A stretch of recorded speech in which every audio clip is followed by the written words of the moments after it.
Assalamualaikum warahmatullahi wabarakatuh. Perkenalkan, nama saya Gongderliani. Di sini saya akan mempresentasikan tentang komunikasi verbal dan nonverbal. Jadi, komunikasi verbal dan nonverbal adalah dua cara utama manusia untuk bertukar pikiran dan pesan. Keduanya sama penting dalam komunikasi efektif.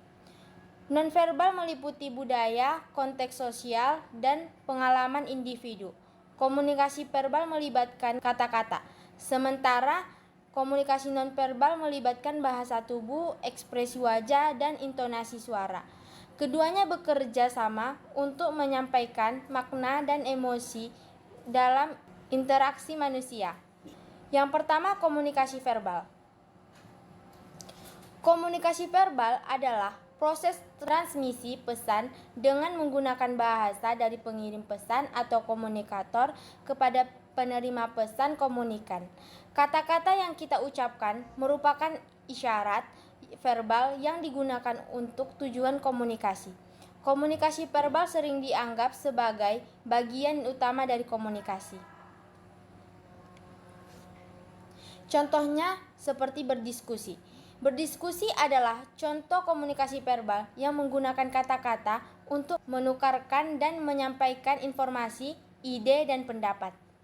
Ruang lingkup komunikasi verbal. Yang pertama ialah kelompok.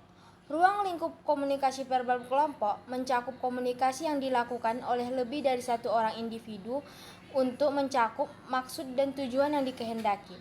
Komunikasi verbal kelompok dapat berupa berbicara, menulis, mendengarkan, dan membaca. Yang kedua adalah keluarga. Ruang lingkup komunikasi verbal keluarga mencakup komunikasi yang dilakukan oleh keluarga untuk mencapai maksud dan tujuan yang dikehendaki. Yang ketiga adalah organisasi. Dalam konteks organisasi, komunikasi verbal bertindak sebagai sarana pengembangan bahasa, alat sosialisasi yang efektif, dan jalur interaksi dan transmisi informasi. Komunikasi verbal dapat menghasilkan perbedaan artikulasi dan intonasi, yang kemudian menghasilkan arti yang berbeda. Selanjutnya adalah komunikasi nonverbal. Komunikasi nonverbal adalah komunikasi yang melibatkan penggunaan gerakan tubuh, ekspresi wajah, kontak mata, dan postur tubuh, serta bahasa tubuh lainnya, untuk menggunakan pesan tanpa menggunakan kata-kata secara langsung.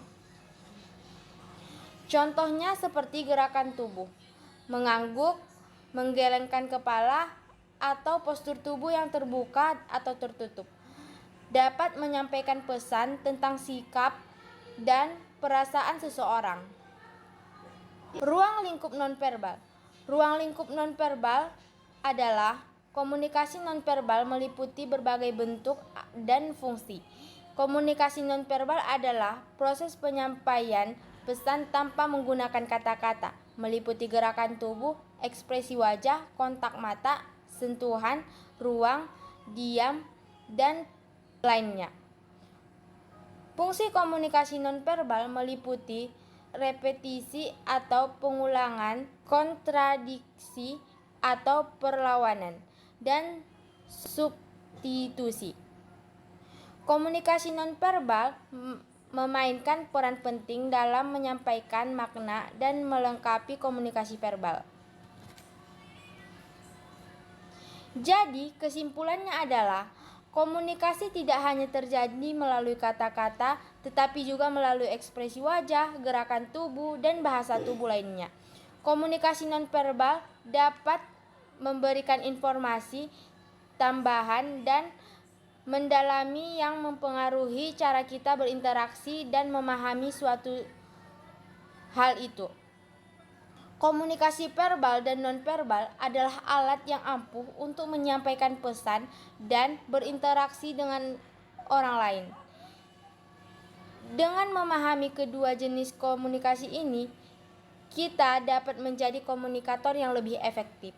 Sekianlah hasil dari presentasi saya ini. Jika ada yang salah, saya mohon maaf. Wabillahi taufiq wal hidayah. Wassalamualaikum warahmatullahi wabarakatuh. Terima kasih.